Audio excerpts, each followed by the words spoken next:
I'm going to talk about the law. And I know a lot of people just switch off at the thought of all that complexity that we perceive the law to be. But actually, what I'm going to describe is not only very simple, it is a deceit imposed upon the human race, generation after generation, on a scale that beggars belief and defies the imagination. And no, I'm not exaggerating. Common law, a lot of people might ask, what is that? Well, common law is the real law of the land, not the laws coming out of government agencies, and the institutions of state in general, not the laws administered by the police forces and other forms of law enforcement. Because people look in general, why wouldn't they? It's the way it seems, that there is the law and that law applies to everyone. Not true. There are two different systems of law. One they don't want you to know about, and the other one, they want you to believe it's something that actually it isn't.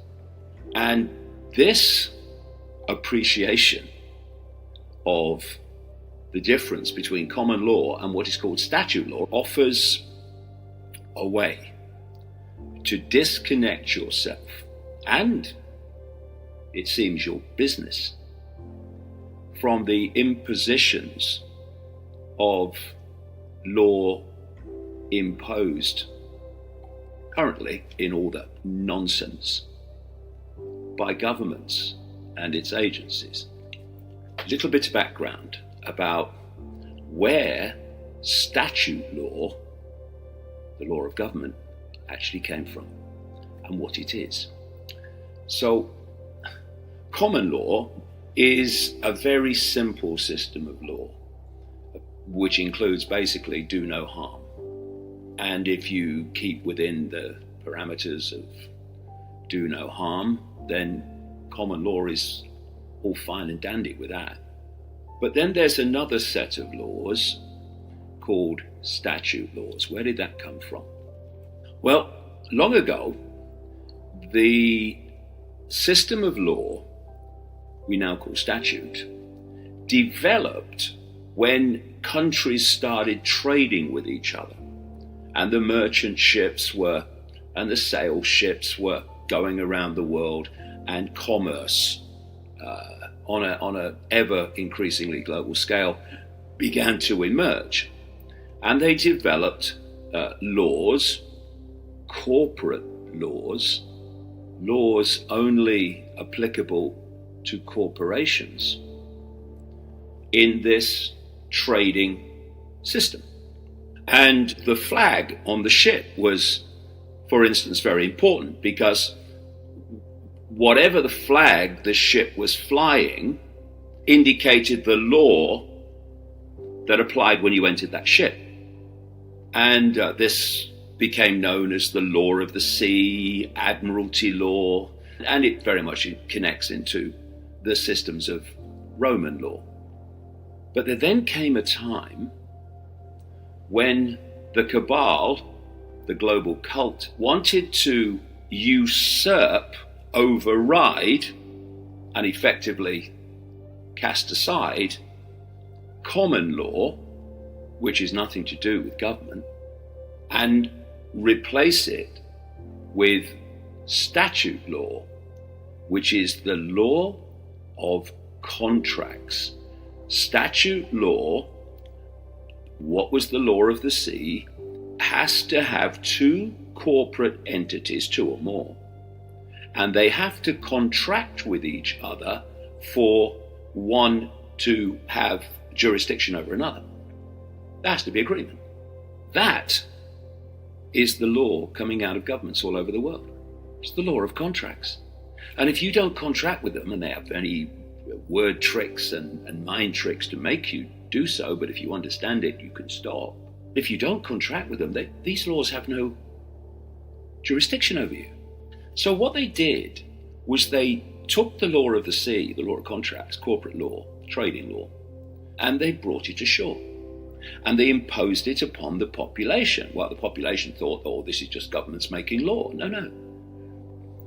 Because statute law, the law of contracts, has to have contractual parties to have any influence or jurisdiction, what they did was they turned governments, government agencies, the police forces, I'm talking around the world, even fire services, local councils, social services, they turned them into corporations. Yeah, your government is a corporation. Its agencies are corporations. Law enforcement agencies are corporations. The courts are corporations. Private corporations.